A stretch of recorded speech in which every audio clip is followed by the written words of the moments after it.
Hi, this is Brian. Welcome to Philosopher's Notes TV. Today we're going to do another great book, Rich Dad, Poor Dad. As always, we've got a great book. We've got the Philosopher's Notes, 6-page PDF with, maybe a dozen of my favorite big ideas from the book. This book has sold some crazy number of copies, 25 million plus in the Rich Dad, Poor Dad series. I actually really dig Kiyosaki's style. He's funny, he gets to the point, and it's good stuff. Now, I'm not going to focus on the kind of hardcore economic, how to handle your money kind of issues. The basic end of that story is you need to invest in assets and not invest in liabilities. And that one of the biggest misconceptions we have is that a home, which is producing expenses for us month in, month out, we tend to think of as an asset. He says, no, that's a liability. And we need to look at assets as things that produce income for us. And when we tie up a lot of money in our homes, we basically lock ourselves into a job that we may not love, and we're working to pay the bills rather than doing what we love to do, and there's a huge opportunity cost to that. I talk about it a little bit in the note. Obviously, get the book to check it out more. What I want to talk about are some of the consciousness issues, some of the psychology issues, some of the emotional issues around wealth that he gets into. But the basic idea, rich dad, poor dad. He was raised by his biological father who had a negative relationship to money. He was I believe he was like a university professor or something, and he thought money was bad. And then he had a rich dad who was his best friend's dad, who was one of the wealthiest guys in Hawaii, who taught him how to create wealth and how to circulate wealth, and he was one of the wealthiest guys in Hawaii. So you juxtapose rich dad and poor dad, and that's what the book is all about. That's what the series is all about, as you know if you've read the book. But the basic idea is, what does it take for us to have a wealth consciousness, a riches consciousness, and that's what I want to look at. One of the big ideas they talk about is the fact that you can have two different forms of money psychosis. You can have an aversion to money, right? You can not want to talk about money at all, or you can have an attachment to money. All you want is money. You do everything so you can make more money, you can have more of the bling or whatever it is you think you want material-wise. You can be attached or you can avoid. Buddhism talks about the same thing, aversion and attachment. The healthy path is the middle path. It's the one that is neither attached or avoiding. So he says you're just as psychotic if you're avoiding money as if you were attached to money. They're both equally psychotic. So we want to find a healthy relationship to money, which is one of the reasons why I'm excited to profile these. I have maybe 10 or 12 of these notes in the 100 collection, is to come back to this idea that money's neutral. It's simply energy. How do we circulate it more and more consciously and form a more healthy relationship with money? And he says what all the authors say, that the relationship we have to money starts with our relationship to ourselves. Our thoughts are going to create, ultimately, our wealth. And he says exactly that. He says, going into our fear and confronting our greed, our weakness, our neediness is the way out. And the way out is through the mind, by choosing our thoughts. So we talk about this again and again and again and again. Stephen Covey's habit number 1, be proactive. The first lines of the Dhammapada in Buddhism, our lives are shaped by what we think. We've got to have control over the contents of our consciousness.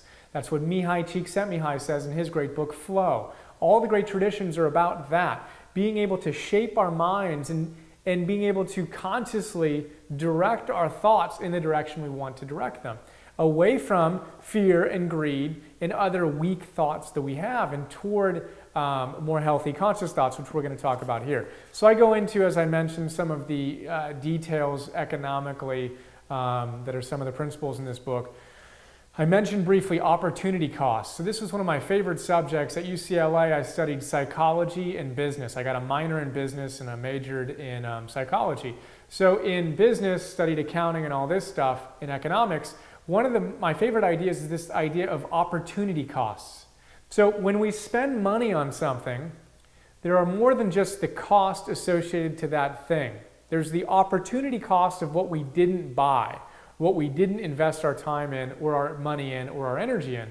So he likes to say, pay attention to your opportunity costs, and specifically when you're putting, say, $100,000 or $150,000 or $200,000 down on a home that you want to buy, or 10,000 or 20,000, 50,000, whatever it is, and then you have a mortgage that you're required to meet month in, month out, there's an opportunity cost to that investment, right? And oftentimes we put all of our money into that investment that we think is an asset that he would say is a liability, and the opportunity cost is huge because we can't go to Bali for a year, or we can't start the business we've always dreamt of because we've put all of our money over here, which is producing expenses rather than income for us. So it's something to pay attention to. Again, I talk about it more here and more in the book. It's a big idea. We want to pay attention to how we're investing our energy moment to moment to moment and see, is there a more conscious way I can invest my time and energy? But the idea that I want to focus more on here is fear. So he says that in his work, what he's seen again and again and again is that it's fear that holds us back more than anything else. And we need to reorient ourselves to fear if we want to create wealth. So I want to talk about some of the ideas that we have here and that I'm passionate about around fear. You can check out the note for his thoughts and quotes on it. But there are a couple of big things. One, we talked about in the Big Leap video, fear isn't going to go away. It's not like we're ever going to get to a point where we're completely fearless, right? That's just not smart. Aristotle, we talk about this many times, Aristotle says that courage is the virtuous mean between two vices, one vice of deficiency and one vice of excess. Courage is the virtuous mean. The vice of deficiency is cowardice. You don't have enough courage. The vice of excess is you have too much courage. You're rash, right? That's like jumping out of an airplane without a parachute. It's a stupid thing to do. You need to have a certain amount of fear. We have a certain amount of fear in our lives. We have courage to move through them. Really powerful, and we don't get locked into the vice of deficiency of cowardice. Gay Hendricks in The Big Leap says, look, our fears are always going to be there. Where are they going to go? The issue is we want to wave at them. We want to have a healthy relationship with it. And then we can consciously choose to move through our fears, right? We don't want to suppress them and repress them and pretend like we're just fearless when we're not. We also don't want to crawl up into a corner and become helpless in the face of challenges. We want to have an appropriate relationship to fear. So that's really cool. Aristotle, a couple of other things on this. I forget who the author was. Paul Bunyan, I don't know if it was Paul Bunyan. Some Bunyan wrote a book called Pilgrim's Progress. And his hero has a shield, right? His hero is fighting all of these evil creatures and whatnot in his story. And he has a shield that makes him invincible with one condition. He has to approach his fear. He has to approach that which is attacking him directly.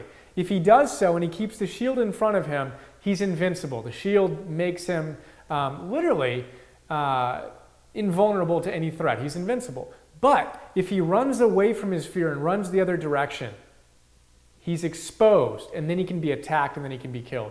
Really cool idea. So we want to move toward our fears.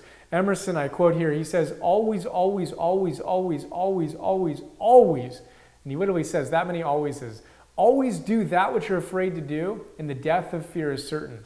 That particular thing you're afraid of, if you continually stretch yourself and go for it, go toward it, go for it, and toward it, that stress, that fear will dissolve, and you'll have a new place of power. T. Harv Eker says, our wealth zone is equal to our comfort zone. We've got to be willing to stretch ourselves and go toward our fear. One other big idea here, two more. Fear is excitement without the breath. Remember we talked about that with the Big Leap. Fritz Perls says that. Fear is excitement without the breath. Another thing we can think of is fear is just a negative expectation, right? And what we need to do is reorient ourselves and imagine a positive expectation. I'm actually not going to have time to get into this right now. I'm going to come back to it in another TV episode, but really cool idea about that.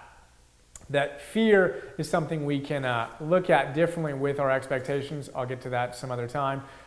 He's got a big idea on focus, which is really cool. Not balancing yourself, but focusing your energy on one project. That's how you create wealth. And then also giving.